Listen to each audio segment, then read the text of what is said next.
we best bring back the team selector, dust it down and get it out of the drawer, because we've all got teams that we, I suppose, have in mind to what Jurgen Klopp might do at Goodison Park on Sunday.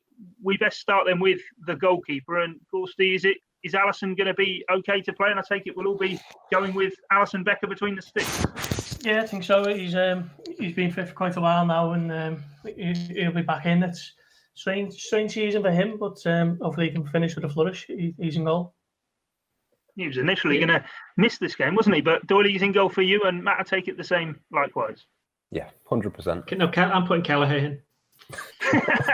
Not really. Oh, really? I'll tell you what.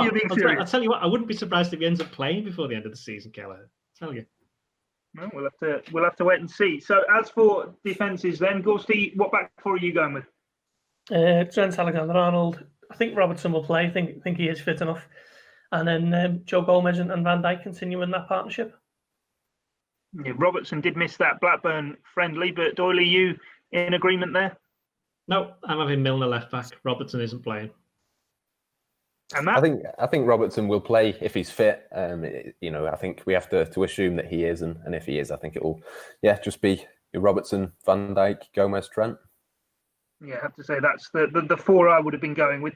I suppose the midfield three might be up for some bit of debate. Gorsty, what three are you going with in there?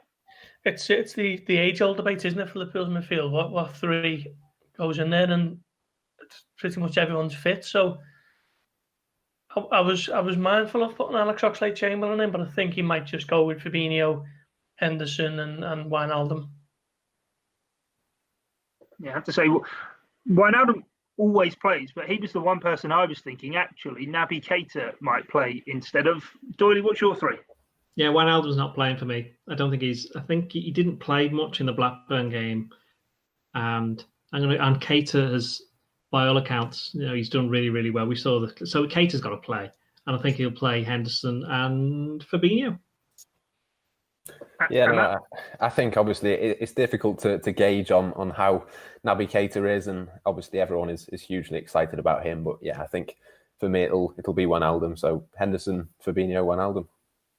I have to say I'm going with Fabinho, Henderson, and Naby Keita. I think you're all right. I think Doyley's actually. You're going to change your mind? Yeah, I want to put Keita in. I think Keita now should be given a chance to really show what he can do. Been blighted by injuries for 2 years. Liverpool have waited a year for him to sign, and hasn't really gone his way, has it? So give him these 8 or 9 games to come and show what he can do. I also think the lack of fans I mentioned earlier on about Everton and the pressure. I think that might help him. If he makes a mistake, there's not going to be lots of fans going grumbling. That's just human nature from fans. I think this could be the making of Keita. Is there any chance then with that midfield three that actually, albeit in a way, derby that you might expect hostility in previously, that Klopp actually only goes with one of Henderson or Fabinho and plays a more attack-minded midfield three, or do we think both of those will play? They'll both play. I think they're too important not to play, and as much as there's no fans, it is still a Merseyside derby. So yeah, I'd expect both to play. Having said that, Liverpool's last competitive game, Fabinho was dropped. He didn't play against Atletico Madrid. He wasn't in good form before the break. No, but so he's another that's got, I wouldn't say something to prove, but to show to himself that he's over the injury, because that was the first major injury he'd had in his career. So it's been 5-6 months since he'd returned, so he should be okay in that respect. And then for the forward three, then how are we looking? Matt, we'll start with you on the forward three. Yeah, it's a similar situation to Robertson, really. I think we have to assume that Mohamed Salah can play. If he can, then I think he will. So for me, Salah, Firmino, and Sadio Mane. Doyley? Yeah, I'm like that. Mane's playing. Origi down the middle, and Oxlade-Chamberlain on the right. Salah won't risk him. And I think I thought long and hard about this, actually. Origi has to play in the middle, and there's no else for Firmino to play. Firmino didn't play again. He only came on towards the end of the game against Blackburn, and he's somebody that's played 600 billion games in the last couple of years. And I know they've been off for 3 months, but Klopp kind of mentioned it in his press. He kind of pointed to the fact they've got this game on Sunday, they've got another one on Wednesday straight away, but they don't play for 8 days. So they can mix and match for these first 2 games and then go big for the City game. And then after that, then they've got games every 3 or 4 days. So there is a bit of a gap to the City one. I think I'm not saying they're going to have one eye on the Palace game, but there's no point putting absolutely everybody out there in this first game, run the risk of them all, getting a little bit of an injury or pulling something. So just on the base that I want to get Origi in the team, and I don't want him on the wing, it's much better down the middle. That's why I'm going to put Origi in. And Oxlade-Chamberlain played against Blackburn and did well. I know he got a knock, but that was, what's that now? About 8-9 days ago. He's well recovered from that, and he's been in training. So he's another one that he was doing okay when the season got curtailed. So I think give him a chance. Yeah, before you go, Gorsey, I'm just going to quickly reel off my forward three, because I actually think that Blackburn friendly, looking at it, certainly the first half, it was very slick with, I'm going to say, Minamino through the middle and Keita. They were both sort of in almost number 10 positions with Ox wide on the right and, Mane on the left-hand side. I think that's the three I'm going to go with. I was going to try and crack Divock Origi in there, but no, I'm going to go with Mane, Ox and Minamino.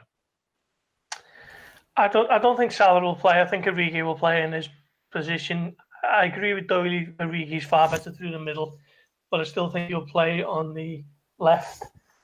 I think he'll probably swap quite regularly with Mane, to be honest, with Firmino through the middle. So I think it's going to be Origi, Mane and Firmino. So we've all had very different teams in the end on the team selection, albeit we've had 3.5 months to think about them. But what about the match predictions and score predictions? We'll fly around these. Gorsty, you're up first. I've actually gone in our betting prediction. I've done a draw, so I'll have to stick with that, won't I? Score draw? Yeah, 1-1. 1-1. Doyley? It could be anything. I don't care. 3-1 to Liverpool. 2-0 Liverpool. Yeah, I'm going to say 3-0 to Liverpool. Well, that's it from us here on the Blood Red podcast. The football is back. Come Sunday, of course, we'll have the return of the post-game podcast as usual. On Monday, we'll be reacting in the Blood Red podcast. It's great to have it back. Can't wait for Sunday. Let it roll on. We will, before the game, of course, have the Behind Enemy Lines podcast as well. Wherever you get your audio on demand, if you could leave us a rating and review. And also on YouTube, whether you've joined us live through the broadcast or catching up later on. Thanks for your time and your company. Always much appreciated. Until next time, though, hear from us on the Blood Red podcast. It's bye for now.